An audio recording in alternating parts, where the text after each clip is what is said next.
that you should put a positive spin on Israel. There you go. That's the front page of The Observer. Those are the front pages. Without further ado, Liam has been very patiently waiting in Kent. Liam, good morning.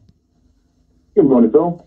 And now, thank you very much indeed for calling at this unearthly hour of the day. What would you like to tell me, sir? Right, what's wrong with Britain? I think there are two main things, and I think this has to be an immigration election. Now, I'm 40 years old. I was born in 83, and I don't recognise the country that I grew up in from 1997 onwards. Now, with regard to immigration, both legal and illegal, let's get one thing straight. We are an island. We are full. You know, look at what's happening to our services. You can't get an NHS appointment. You can't get, you're on the waiting list. You can't get a school place, and you can't get a house. Rents are off the charts. It's absolutely crazy. And, Liam, I think that the expression "we're full" is so often misconstrued. In terms of land mass, obviously we're not full. We've got plenty of land. There's plenty of room for how many people we've got here. You drive through the countryside, you see loads of green fields. Land mass, we know there's plenty of space. But where people are absolutely right, we are full, are all of the services and the infrastructure that you've just spoken about.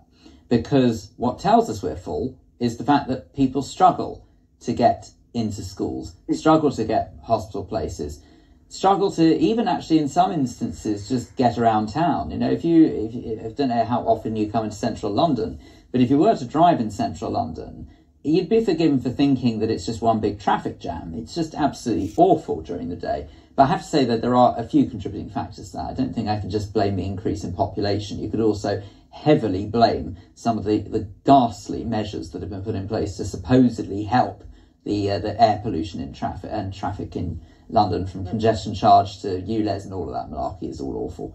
But anyway, we know that already. But Liam, sorry, I beg your pardon, I interrupted you, but you were quite right in terms of what you're saying.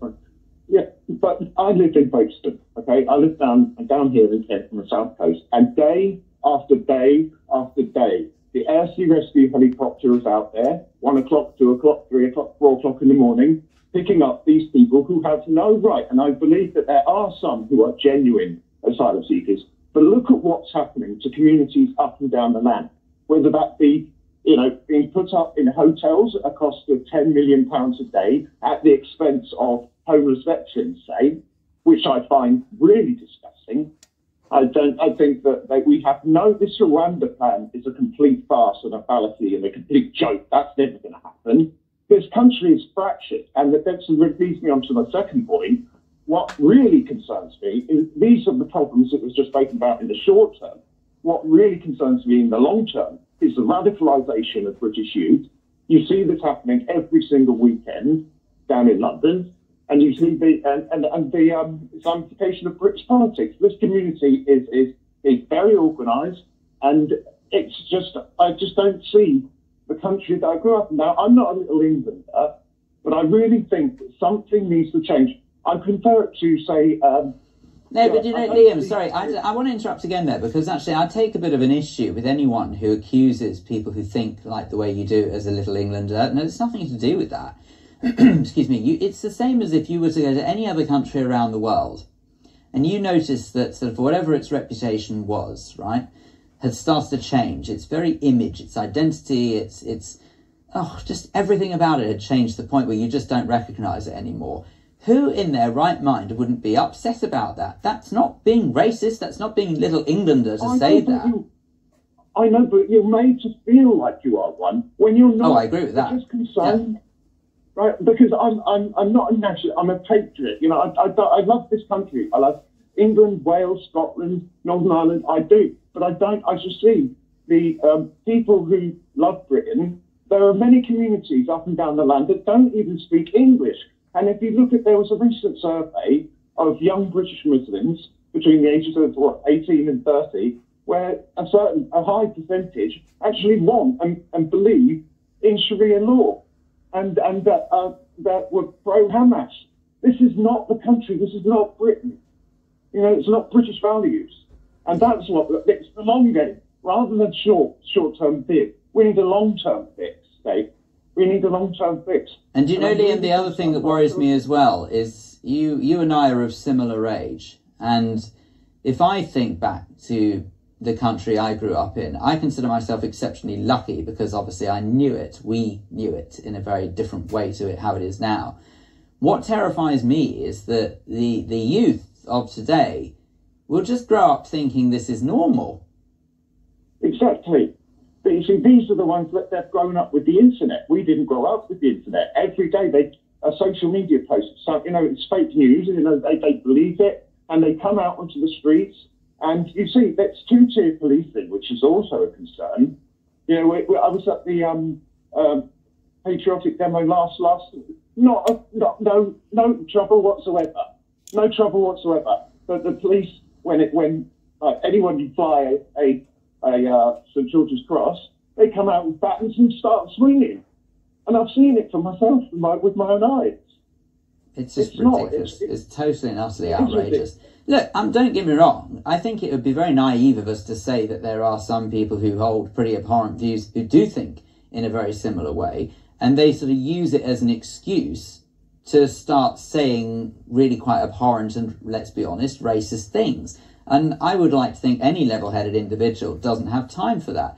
But what I find very irritating is that those who are fiercely patriotic, of which I would like to consider myself in that category, and those who do want to see just some sort of regulation to just start restoring British values. And ultimately, how can I put this without being accused of sounding like I'm being racist? Restore the country to its once greatness, its once great level, right? Without sort of being accused of such things.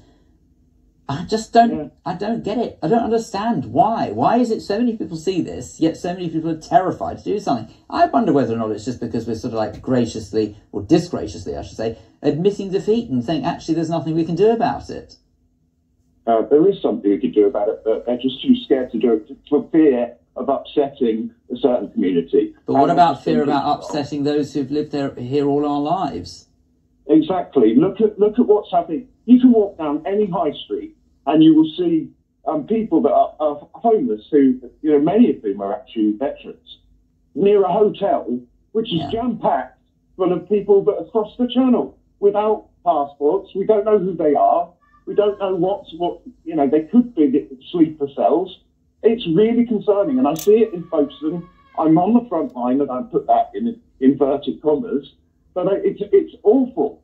It's awful, and you see these pictures, but that's just a small percentage of the migration. But Liam, you know what adds even more insult to injury in all of this? It's the British taxpayer who's paying for all of this. So whilst all of our services are on their knees, whilst we're struggling to make ends meet, whilst the cost of living is just diabolical, whilst our schools are bursting, our hospitals are breaking, our roads are full of potholes, all of this means that we just don't have the money for the things that matter to us as hard-working taxpayers. Exactly. It's I don't know if I could agree with you more if I tried, Liam. Thank you very much indeed for calling 0344 499 1000. Do get involved in the conversation if you want to. What in Britain needs fixing? You heard a very impassioned Liam there from Folkestone in Kent, basically saying, look, he's on the front line. He sees what it's like day in, day out. All of these people who are coming over in small boats and being rescued who don't necessarily have a right to be here. I'll say it again.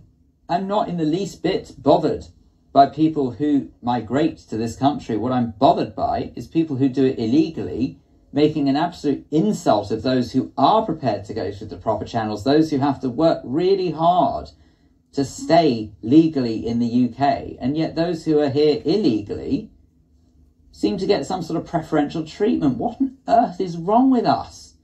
That's not normal. That's not okay. It's absolutely outrageous. 0344 499 1000. What needs fixing in Britain?